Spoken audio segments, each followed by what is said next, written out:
신우이가 가방을 든 채 현관에서 굳어 있었습니다. 신생아를 아는 채였습니다. 언니, 나 그냥 친정에 며칠 있으려고 왔는데. 며느리 박영주는 주방에서 칼질을 멈추지 않은 채 시어머니와 똑같은 말투로 대답했습니다. 애가 아직 어린데 어딜 가? 애가 불안해하잖아. 12년 동안 그 집 며느리가 친정아버지 임종도 못 본 이유가 바로 그 말이었습니다. 지금부터 이야기를 시작하겠습니다. 박영주는 26해에 결혼했습니다. 남편 이정호는 2살 많은 중학교 선생이고 영주 본인도 초등학교 선생이었습니다. 영주가 맡은 반은 늘 말이 많지 않은 아이들이 모이는 반이었습니다. 목소리가 크지 않아도 아이들이 말을 잘 들었습니다. 첫 상견례 때 시어머니 김순자는 영주의 손을 두 손으로 감싸주며 이런 말을 했습니다. 우리 영주는 얌전하니까 우리 집의 딱이야. 얌전하다는 말이 칭찬인지 아닌지 영주는 그때 분간하지 못했습니다. 이정호는 옆에서 웃으며 말했습니다. 엄마가 영주 얌전한 거 제일 마음에 들어 하셔. 그 말이 얼마나 무서운 말이었는지를 영주는 그때 알지 못했습니다. 아들 준이가 태어난 날 시어머니가 가장 먼저 병실로 들어왔습니다. 김순자는 영주의 어깨를 가볍게 두드리고는 곧장 아기에게 손을 뻗었습니다. 우리 준이 할미가 봐줄게. 네 엄마는 몸이 약해서 못 봐. 그 말을 하는 동안 영주의 친정어머니는 복도에서 손을 씻고 있었습니다. 김순자는 그날부터 손주 준이를 자기 품으로 가져갔습니다. 영주는 그게 고마운 일이라고 생각했습니다. 그때까지는 그랬습니다. 준이가 2년이 되던 해 가을, 영주는 복직을 준비했습니다. 교육청에 낼 서류를 책상에 펼쳐놓고 새벽 2시까지 작성했습니다. 다음 날 아침 시어머니에게 조심스레 말을 꺼냈습니다. 어머니, 저 다음 학기부터 학교에 나가려고요. 준이는 어른이 집에. 시어머니는 밥그릇을 놓다가 손을 멈췄습니다. 준이가 아직 2살밖에 안 됐는데 어디를 보내? 애가 불안해하잖아. 영주는 남편을 바라봤습니다. 이정호는 고개를 들지 않았습니다. 내가 봐줄게. 내가 키운 준이야. 네가 학교 나가면 애는 엄마 얼굴이죠. 그게 제일 무서운 거야. 영주는 그날 복직 신청서를 서랍 깊숙이 넣었습니다. 그리고 이정호는 식탁에서 이 한마디만 했습니다. 엄마 말씀이 맞아. 그때부터 준이는 시어머니가 키웠습니다. 아침밥도 할머니가 먹이고 낮잠도 할머니 무릎에서 자고 저녁에 아프면 할머니에게 먼저 달려갔습니다.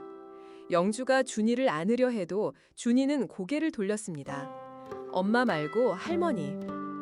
한 번은 준이가 감기에 걸려 열이 오른 밤이 있었습니다. 영주가 수건을 적셔 이마를 닦아주려고 다가가자 준이는 이불 속으로 파고들며 울었습니다. 할머니 불러줘. 엄마 싫어. 그날 밤 시어머니가 준이 옆에서 밤을 새웠고 영주는 거실 소파에서 천장을 바라봤습니다. 유치원 입학식 날이었습니다. 선생이 아이들에게 이렇게 물었습니다. 우리 친구들 엄마 손 잡고 와요. 준이는 영주의 손이 아니라 시어머니의 손을 잡고 있었습니다.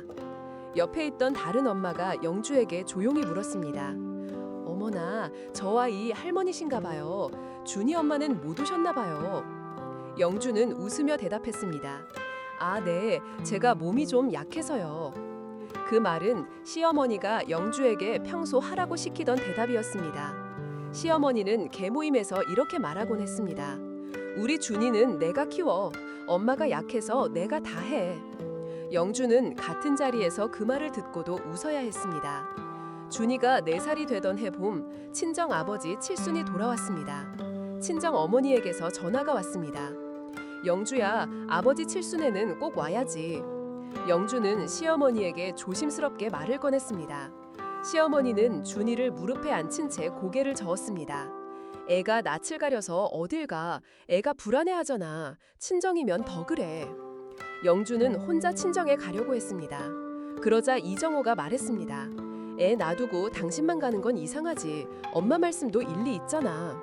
그날 친정 아버지 칠순상에는 영주의 자리만 비어 있었습니다. 친정 어머니는 전화로 이렇게 말했습니다. 아버지가 너 기다리시다가 고기도 안 드셨어. 그해 여름 친정 어머니가 수술을 받으셨습니다. 영주는 수술 당일 아침 병원 복도 의자에 2시간만 앉아 있다가 집으로 돌아와야 했습니다. 시어머니가 문자 3통을 보냈기 때문입니다. 준이가 너 없으면 밥을 안 먹어. 얼른 와. 복도 의자에는 친정 남동생이 앉아 있었습니다. 남동생이 영주에게 물었습니다. 누나, 좀 더 있다가 엄마 깨어나시면 누나 얼굴부터 찾으실 텐데. 영주는 고개를 저었습니다. 준이가 기다려. 남동생은 한참을 말이 없다가 한마디만 했습니다. 누나는 이 집 딸이기도 해. 영주는 그 말에 대답하지 못했습니다. 반면 시누이 이지현은 달랐습니다. 결혼한 뒤에도 일주일에 두세 번씩 시댁에 왔고 시어머니는 그때마다 상을 차렸습니다. 우리 딸 왔구나. 얼른 와 앉아. 시누이가 오면 시어머니는 평소에 안 내놓던 과일도 내놓고 차도 직접 우려냈습니다. 영주가 9년 동안 그 집에서 마셔본 적 없는 차였습니다. 영주는 과일을 깎으면서 듣는 그 목소리가 낯설었습니다. 같은 어머니였지만 딸에게 하는 목소리와 며느리에게 하는 목소리는 다른 사람 같았습니다. 어느 날 시누이가 말했습니다. 엄마, 저 다음 주에 친정 일주일 있다 갈게요. 애 아빠가 출장이라. 시어머니는 아무 말 없이 고개를 끄덕였습니다. 그래, 친정에서 푹 쉬다 와. 애 데리고 가서 엄마 얼굴도 좀 보여드리고. 그날 시어머니가 시누이에게 해준 말을 영주는 다 듣고 있었습니다. 영주는 과일 칼을 쥔 채 손이 떨렸습니다. 그 밤 영주는 화장을 지우다가 거울 앞에서 멈췄습니다. 거울 속에는 아직 30몇 살인데 이미 낯선 여자가 있었습니다. 결혼하고 10년이 지났는데 친정에서 밤을 잔 적이 단 한 번도 없었습니다. 예전에는 친정에 가면 어머니가 끓여주는 된장찌개 냄새가 있었습니다. 아버지가 마당에서 깎아주던 사과 맛도 기억이 났습니다. 그런데 지금은 그 맛들이 아득하게 멀어져 있었습니다. 자기가 태어난 집이 어떤 냄새가 났는지조차 잊혀가고 있었습니다. 이 집에서 자기를 이름으로 부르는 사람은 없었습니다. 여보, 얘, 너. 영주라는 이름을 입에 담아주는 사람은 친정 식구들 뿐이었습니다. 그리고 그 친정 식구들을 영주는 4년 넘게 만나지 못하고 있었습니다. 준이가 7살 되던 해 겨울 새벽 4시에 전화가 왔습니다. 친정 남동생이었습니다. 누나, 아버지 쓰러지셨어. 지금 응급실이야. 빨리 와. 영주는 옷을 갈아입고 현관을 나서려 했습니다. 그때 시어머니 방에서 불이 켜졌습니다. 이 새벽에 어디를 가? 준이 놀라잖아. 애가 불안해하잖아. 영주는 한참을 현관에 서 있었습니다. 이정호는 이불 속에서 얼굴을 묻은 채 말했습니다. 날 밝으면 가. 엄마 말씀도 맞잖아. 영주는 그날 아침 6시가 되어서야 병원에 도착했습니다. 응급실 앞 복도에 친정 어머니가 앉아 있었습니다. 영주를 보고도 어머니는 일어서지 않았습니다. 엄마, 아버지는 2시간 전에 중환자실로 옮기셨어. 어머니는 영주의 손을 잡지 않았습니다. 잡지 못한 게 아니라 잡지 않은 거였습니다. 엄마, 죄송해요. 저 시어머니가. 어머니는 고개를 흔들었습니다. 아버지가 새벽에 너를 찾으셨어. 정신이 희미해지시기 전에. 영주는 그 말에 무너졌습니다. 친정 아버지는 의식이 없었고 그 뒤로 다시 깨어나지 못했습니다. 사흘 뒤 발인이었습니다. 영주는 빈소에 3시간 앉아 있었습니다. 시어머니에게서 문자가 15분 간격으로 왔습니다. 준이가 너 찾으면서 밥을 안 먹어. 언제 올 거니? 얼른 와. 영주는 친정 어머니의 손을 잡고 이렇게 말해야 했습니다. 엄마, 저 먼저 가볼게요. 친정 어머니는 아무 말 없이 고개만 끄덕였습니다. 그 고갯짓에는 원망도 없었고 체념도 없었습니다. 그저 딸이 무엇에 붙잡혀 있는지 알고 있다는 그런 고갯짓이었습니다. 영정사진 속 아버지는 영주가 결혼하던 해에 찍은 사진이었습니다. 그때 아버지는 아직 머리가 검었습니다. 영주는 장례식장 주차장에서 차에 시동을 걸기 전에 운전대에 이마를 대고 잠깐 앉아 있었습니다. 영주는 아버지 임종을 못 본 며느리였고 발인도 끝까지 지키지 못한 딸이었습니다. 장례가 끝나고 일주일 뒤 영주는 남편에게 처음으로 입을 열었습니다. 정호 씨, 저 친정에 일주일만 있다 올게요. 엄마 혼자 두면 안 될 것 같아요. 이정호는 휴대전화에서 눈을 떼지 않았습니다. 엄마한테 말씀드리자. 내가 얘기해 볼게. 영주는 그 말에 잠시 숨을 돌렸습니다. 결혼하고 12년 만에 처음으로 남편이 자기 편을 들어주는 것 같았습니다. 정호 씨, 고마워요. 엄마가 혼자 계신 게 너무 마음이 아파서. 이정호는 그제야 휴대전화를 내려놓았습니다.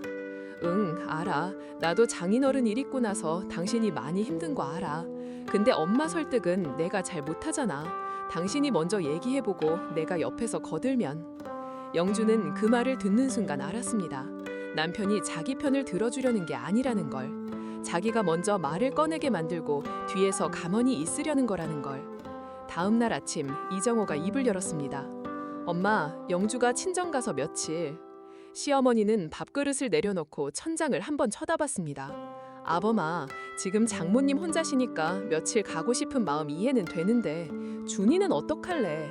아빠도 잃고 엄마까지 없어지면. 이정호는 그 말에 고개를 숙였습니다. 엄마 말씀이 맞아. 영주야, 조금만 더 있다가. 영주는 알았습니다. 이 집에서 자기 편은 없다는 것을. 49제 날 영주는 가지 못했습니다.